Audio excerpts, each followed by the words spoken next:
Olá, seja bem-vindo ao canal da Pecúnia e no vídeo de hoje eu vou falar para vocês sobre gatilhos que vão te ajudar a maximizar a rentabilidade da sua carteira. A ideia aqui, basicamente, é que você saiba reconhecer esses fatores, esses gatilhos, e os utilize ao seu favor. E deles possa tirar oportunidades, ou mesmo evitar grandes enrascadas. Talvez você já os aplique na carteira e nem tenha ciência disso. Então fique comigo e acompanhe que eu vou te ajudar, vou te orientar mais sobre isso.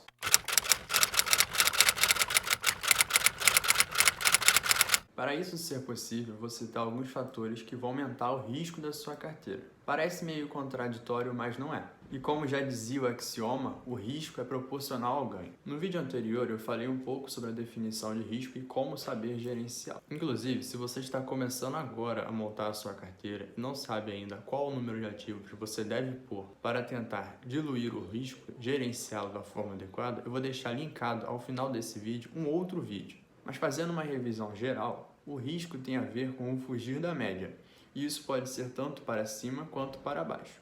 Ou seja, você ou pode ganhar muito ou você pode também perder muito. Agora eu vou citar alguns fatores que aumentam o risco da sua carteira, para que você tenha ciência deles e os utilize da forma adequada. Mas eu vou precisar que você preste muita atenção e principalmente siga tudo que eu vou falar. A base da sua carteira, ou seja, uns 80, 85%, deve ser focada principalmente em empresas mais consistentes. Mas aqui, o que eu quero dizer com consistência? Eu me refiro então a empresas que têm lucros de preferência crescentes e você vai precisar analisar isso por um prazo ali de pelo menos uns 5 anos. Acredite, você não vai achar tantas empresas assim. Só para vocês terem uma ideia, Benjamin Graham, um dos maiores influenciadores e pensadores do mundo dos investimentos, autor desse mesmo livro que vocês estão vendo aqui, Investidor Inteligente, recomendava um histórico de pagamento de 10 anos de dividendos, ou seja, a empresa tinha que ter pelo menos 10 anos seguidos com lucro. Você pode ter certeza, muitas empresas já não vão passar por essa peneira. Tendo você já elaborado a sua carteira, uns 80 a 85% dessas empresas, que de preferência paguem dividendos para você, que te deem mais segurança na hora de aportar, eu recomendo que você avance um pouco mais. Você tente alocar os outros 15, 20% em empresas um pouco mais arriscadas. Mas se você está começando agora, não passe dessa faixa porque a sua carteira vai variar muito. E isso vai ser tanto para cima quanto para baixo. E provavelmente você não estará preparado psicologicamente para isso. Agora eu vou começar a citar fatores que vão ajudar você a aumentar o risco da sua carteira. O primeiro deles é o tamanho da empresa. Pare para refletir. O que você acha que vai variar mais? Uma empresa grande, ou melhor, uma blue chip, ou uma empresa small cap, que é uma empresa de menor capitalização e de um menor valor de mercado? É lógico que são as small cap, não é mesmo? Inclusive, nessa imagem que vocês estão vendo aqui agora, que eu tirei do site investing.com, ele demonstra bastante isso. Então eu selecionei aqui para vocês um período logo antes da pandemia e no canto direito nós podemos ver a variação em porcentagem. O que está em azul representa as empresas small cap, ao passo que, se você pegar o roxo, ele está representando as empresas mid-large cap. Tudo isso através de índices. Como nós podemos perceber aqui, as empresas small cap tiveram uma queda aí de cerca de 50%, ao passo que as empresas mid-large cap tiveram uma queda de 43%. Essa diferença poderia ter sido maior, porque eu não consegui pegar o índice totalmente puro em empresas large cap. No meio disso vieram as empresas mid, que são o meio termo entre as small e as large cap. Além do mais, se nós pararmos para pensar, essa diferença aí de 7% de queda entre uma e outra é mais do que isso. Porque quando uma empresa cai 10%, ela não tem que subir somente 10% para recuperar os 100%. Da mesma forma, se uma empresa cai 50%, ela deve subir 100% para recuperar.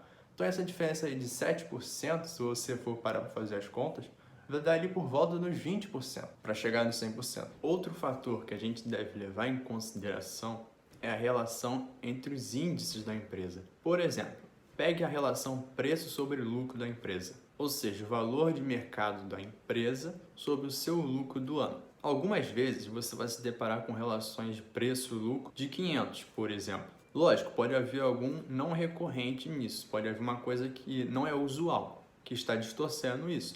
Mas se não for o caso, é preciso que você olhe com muito cuidado para esse tipo de coisa. Imagine, o que você acha que tende a cair mais no momento de crise?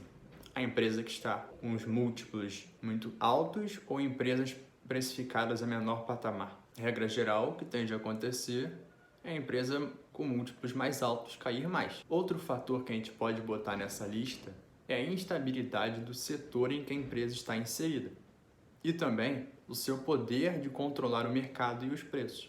Imagine o seguinte: a PetroRio. A PetroRio, ela depende de variações diárias que acontecem no preço do barril do petróleo. Essa variação, ela se dá em dólar e se dá em nível mundial. A PetroRio, ela detém quase nada da produção mundial, ou nada aproximadamente, né? Essa empresa não vai ter nenhum poder de influenciar no preço do produto. Logo, se o barril sobe muito ou cai muito, a empresa vai variar muito, entende? Inclusive, quando o barril do petróleo ficou negativo, recentemente com a pandemia, a empresa chegou a cair dos seus 50 para os seus R$9. E hoje, com a subida do petróleo, a sua retomada, a empresa está sendo negociada já próxima dos R$100. Um outro fator para você colocar nessa lista é a instabilidade econômica e política de um país. Para isso, eu vou citar o caso do Joesley Day. Joesley Day foi um dia em que saiu uma notícia em que envolvia o presidente Temer e o Joesley, empresário da JBS. Era um verdadeiro escândalo de corrupção e que fez a bolsa cair 9% no dia. Isso explica um pouco da instabilidade política. Agora, a instabilidade econômica ela é marcada por grandes variações de inflação, grandes variações na taxa de juros e que isso tudo, junto de outros fatores, vão fazer a atratividade de um país cair ou subir muito. E isso acontece normalmente em um pouco intervalo de tempo, fazendo com que também a sua ação, que está listada em bolsa, possa subir muito ou cair muito, que explica o aumento do risco. O último fator que eu vou citar aqui, mas sem querer esgotar esse assunto, porque se você for parar para pensar, você pode achar infinitos outros fatores. A ideia é só citar os principais. O outro fator, então, é o endividamento da empresa. Pense o seguinte: você no momento de crise, você vai preferir ficar com uma empresa com maior ou uma empresa com menor endividamento? É lógico que você vai preferir ficar com uma empresa de menor endividamento. E o mercado também pensa assim. Não à toa, quando vem uma crise, empresas com menor endividamento tendem a ficar com um preço mais estável. Tendo terminado essa nossa lista, eu posso dizer que dentre esses fatores que eu citei, o que mais me atrai é a ideia de comprar empresas small cap, são aquelas empresas menores. Só para dar o maior embasamento do que eu estou falando, eu peguei essa imagem agora que vocês estão vendo na tela, que ele compara as empresas small cap e as empresas large cap nos Estados Unidos.